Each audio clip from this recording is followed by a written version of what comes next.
রাফা'না লাকা যিকরাক, আপনার আলোচনা আমি সমুন্নত করে দিয়েছি, আপনার শ্রেষ্ঠত্ব সমুন্নত করে দিয়েছি, আপনার আলোচনা কিয়ামত পর্যন্ত চলতে থাকবে। সুবহানাল্লাহ। যারা দুনিয়াতে বরত্ব দেখিয়েছে, আপনাকে কষ্ট দিয়েছে, বিভিন্ন সময় বিভিন্ন কথা বলেছে, তারা বলেছে নবীর বংশ থাকবে না, আবতার বলেছে, আবতার যে মুহাম্মদের বংশ থাকবে না, বিভিন্ন কথা বলেছে বিভিন্ন সময়। আল্লাহ বলেন তাদের অস্তিত্ব দুনিয়াতে থাকবে না, কিয়ামত পর্যন্ত তাদেরকে মানুষ ঘৃণা ভরে স্মরণ করবে, তাদেরকে লাঞ্ছিত করবে, অপদস্থের চোখে তাদেরকে দেখবে। কিন্তু নবী আপনাকে সম্মানের চোখে কিয়ামত পর্যন্ত সমস্ত মানুষ দেখবে। আকাশে বাতাসে, মানুষের মুখে মুখে, প্রান্তরে প্রান্তরে, জায়গায় জায়গায়, এলাকায় এলাকায়, দেশে দেশে, শহরে শহরে, গ্রামে গ্রামে, পাহাড়ে পর্বতে, পানিতে জমিনে, সব জায়গায় আপনার আলোচনা হতেই থাকবে। সুবহানাল্লাহ। বলে কিভাবে আলোচনা হতে থাকবে? কিভাবে আলোচনা হতে থাকবে? বাংলাদেশে একটু আগে আজান হয়েছে, তাই না? সারা দেশে 5 মিনিট আগে পরে আল্লাহর নামের সাথে কার নাম উচ্চারিত হয়েছে? মুহাম্মদুর রাসূলুল্লাহ সাল্লাল্লাহু আলাইহি ওয়াসাল্লাম। ওয়া আশহাদু আন্না মুহাম্মাদার রাসূলুল্লাহ। আল্লাহর নামের সাথে নবীর নাম বাংলাদেশে উচ্চারিত হয়েছে, আরেক দেশে এখন উচ্চারিত হচ্ছে, আরেক দেশে আরেকটু পরে উচ্চারিত হবে, আরেক দেশে আরেকটু পরে উচ্চারিত হবে, আরেক দেশে আরেকটু পরে উচ্চারিত হবে, আরেক দেশে আরেকটু পরে উচ্চারিত হবে। এইভাবে হতে থাকবে। 24 ঘন্টায় আল্লাহর নামের সাথে নবীর নাম, নবীর নাম, নবীর শ্রেষ্ঠত্ব আকাশে বাতাসে উঠতে থাকে। সুবহানাল্লাহ। আল্লাহ এটাই বলেন, ওয়ারাফা'না লাকা যিকরাক, নবী আপনার নামকে আমি সমুন্নত করে দিয়েছি। এই নামকে কেউ দাবাতে পারবে না। কিয়ামত পর্যন্ত কোনো কুলাঙ্গার নবীকে নিয়ে কটাক্ষ করলে সে লাঞ্ছিত হবে, দুনিয়ার বুকে অপদস্থ পশুর মতো লাঞ্ছিত অবস্থায় মরতে হবে। নবী আপনার ইজ্জত কমে যাবে না। সুবহানাল্লাহ। এই হলো নবী মুহাম্মদুর রাসূলুল্লাহ সাল্লাল্লাহু আলাইহি ওয়াসাল্লাম। ও দুনিয়ার মানুষ, শুধু নবীর নাম আজানে উচ্চারিত হয় তা না, আজান দেওয়ার পরে সমস্ত মানুষ দাঁড়াবে, দাঁড়ানোর সময় নামাজে জামাতে দাঁড়ানোর আগে আবার মুয়াজ্জিন সাহেব আশহাদু আল্লা ইলাহা ইল্লাল্লাহর সাথে আশহাদু আন্না মুহাম্মাদুর রাসূলুল্লাহ বলতেই হবে। কি বলেন, ঠিক কিনা? বলতেই হবে। নামাজে বসবে, দ্বিতীয় রাকাতে, শেষ রাকাতে তাশাহুদের মধ্যে আশহাদু আল্লা ইলাহা ইল্লাল্লাহ ওয়া আশহাদু আন্না মুহাম্মাদান আবদুহু ওয়া রাসূলুহু বলতে হয় কিনা? তাশাহুদে বলতে হবে।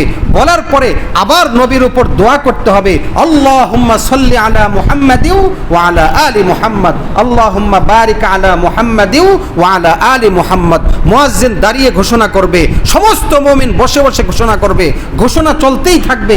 আকাশে বাতাসে, প্রান্তরে প্রান্তরে নবীর আলোচনা কিয়ামত পর্যন্ত এইভাবেই আল্লাহ রাব্বুল আলামিন সমুন্নত করেছেন। সুবহানাল্লাহ।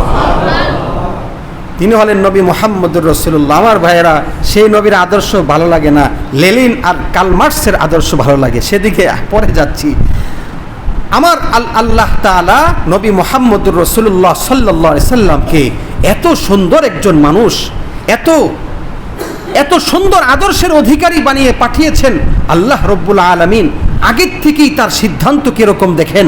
আল্লাহ তাআলা যখন আদম আলাইহিস সালাম মাটি আর কাদা এর মধ্যে যখন খামির অবস্থায় আছেন, আল্লাহ রাব্বুল আলামিন নবী মুহাম্মদুর রাসূলুল্লাহকে তাকে আগেই পাঠাবেন পরে, কিন্তু তার সৃষ্টি, তার সব কিছু আগেই সৃষ্টি করে দিয়েছেন। সুবহানাল্লাহ।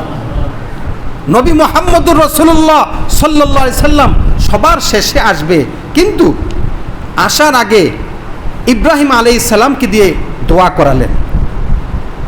করালেন। কি দোয়া? বাইতুল্লাহ নির্মাণ করলেন ইব্রাহিম আলাইহিস সালাম, ইসমাইল আলাইহিস সালাম।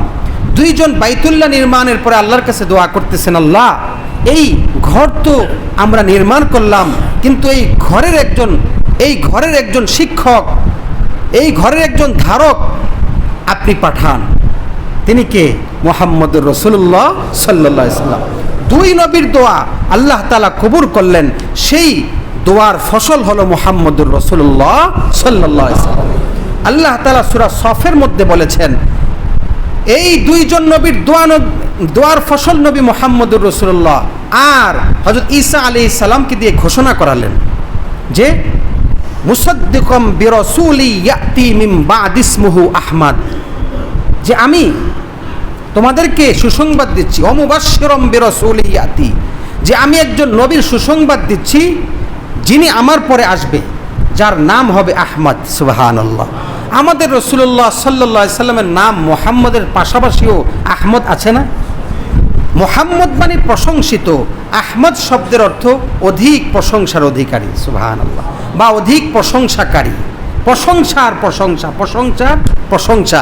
ঈসা আলাইহিস সালাম ঘোষণা করলেন, এই ঘোষণার পরে মুহাম্মদুর রাসূলুল্লাহ মানে প্রায় 500 বছর, 550 বছর, 600 বছর আগে তিনি ঘোষণা দিয়ে দিলেন দুনিয়াবাসীকে যে সর্বশ্রেষ্ঠ নবী তিনি আসবেন, তিনি আসবেন, এটা আগেই ঘোষণা দিলেন। দেখেন, নবী মুহাম্মদুর রাসূলুল্লাহ সাল্লাল্লাহু আলাইহি ওয়াসাল্লাম আসলেন গোটা দুনিয়াবাসীর জন্য, কিয়ামত পর্যন্ত যত মানুষ আসবে সমস্ত মানুষের জন্য তিনি নবী। অথচ পূর্বেকার সমস্ত নবীদের অবস্থা এমন ছিল যে তারা হয়তো কোনো নির্দিষ্ট একটা এলাকার জন্য আসতো, নির্দিষ্ট একটা কওমের জন্য আসতো, নির্দিষ্ট একটা সময়ের জন্য আসতো। 500 বছর, 1000 বছর, 200 বছর এই সময়ের জন্য নবী হয়ে